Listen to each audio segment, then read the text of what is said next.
Hello everybody, and welcome to my story of three people from a small country located in the north of Europe, a country called Denmark. You may never have heard of Denmark, a country so small that when we encounter things and products related to it, we rarely take notice. Nevertheless, it is still a country which has made important changes to the way the world looks today. And my aim here is to tell a brief story of three important people from Denmark. One is a queen, one is a nuclear scientist, and one is a fairy tale writer. Hans Christian Andersen is one of the most well-known authors in the world. Niels Bohr studied the atomic structure for over 20 years. Currently, Denmark's queen is Queen Margaret II, and some of her life story is part of this project. First, the fairy tale writer. Hans Christian Andersen was born in this house in the town of Odense. He was born on April 2nd, 1805. Hans was always told that he was in a higher social class. He was forced to support himself. Hans worked as a weaver's apprentice and later for a tailor. At 14, Hans Christian Andersen moved to Copenhagen to seek employment as an actor. Having an excellent soprano voice, Hans was accepted into the Danish Royal Theatre. As Hans grew older, his voice soon changed, so the Danish Royal Theatre suggested that he become a writer instead. Taking his writing seriously, Hans Christian Andersen wrote over 156 stories in all that we still know today, including The Emperor's New Clothes, The Ugly Duckling, The Little Mermaid, and The Princess and the Pea. Hans Christian Andersen would tell stories to kids while making paper cuttings and then handing them out. As a tribute to Hans Christian Andersen, his birthplace is now a museum.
Princess Margaret was born at Amalienborg Castle. She was baptized on the 14th of May in 1940. As a tribute to the people of Iceland, the princess was given an Icelandic name, Thornhildur. Princess Margaret has two younger sisters, Princess Benedict, who lives in Germany, and Queen Anna Marie of Greece, who lives in London. Christian X of Denmark, Prince Canute of Denmark, Prince Axel of Denmark, King Gustav of Sweden, Crown Prince Gustav Adolf of Sweden, and the Duke of Denmark were all Queen Margaret's grandparents. In the mid-1960s, together with the Princess of Sweden and Norway, she traveled to the U.S. She went to Paramount Studios, where she met Elvis Presley. In 1972, her father Frederick IX, that's him showing off his tattoos, died, and Margaret became the Queen of Denmark, a position she still holds today. She is the most popular person in Denmark.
In 1916, Bohr became a professor of the University of Copenhagen, now called Niels Bohr University.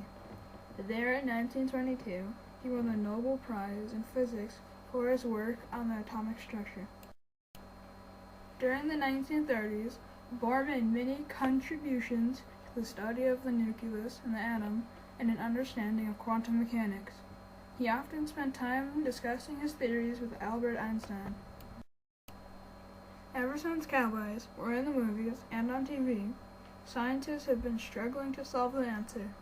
Why does the bad guy always get shot first if he was the one who reached for his gun first? Niels Bohr's science partner, George Gamow, drew first and lost every time. Niels Bohr was interested in this theory. The one who draws second moves faster because he reacts without thinking. Niels Bohr tested his theory by staging mock duels with toy guns at his institute in Copenhagen. He arrived at his institute one day with toy guns for himself and his students, and he tested his theory on every one of his students. Copenhagen is a play by Michael Frayn based around an event that occurred in Copenhagen in 1941, a meeting between the physicist Niels Bohr and Werner Heisenberg. Bohr thought that Heisenberg was trying to get information from him to help Hitler build a nuclear bomb. Bohr did not want to help Heisenberg and immediately escaped to America, where he helped scientists who were working for the free world. In August 2007, Michael Frayn's play Copenhagen opened in the Vineyard Playhouse, where it played for almost 3 weeks.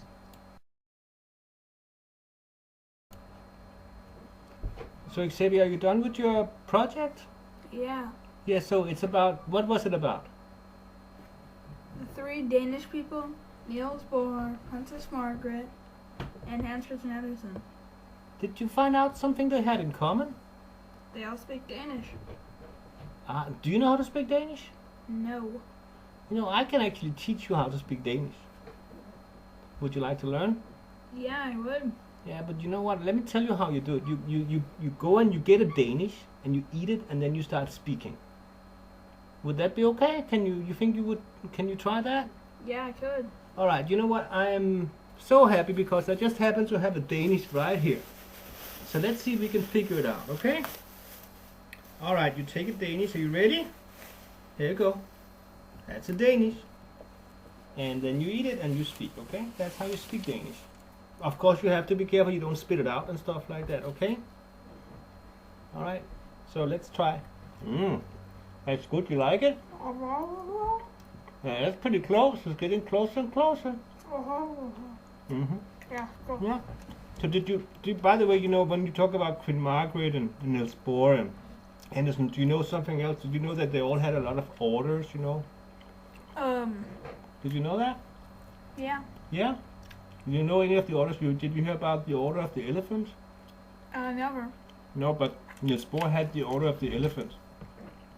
And it was one of the finest orders ever, you know. It was very beautiful order, and she had it too. Anderson, didn't have that order, but he had a lot of very famous orders from all over the world. But he wrote a lot of music, so I guess it's okay. Hmm? Yeah. You like the Danish? Let's see you speak Danish again. Okay, let me hear. Come on. I can't hear anything. No, you have. Danish. It's not that good. Okay, maybe we should listen to some music instead. What do you think? Sure. Okay, alright.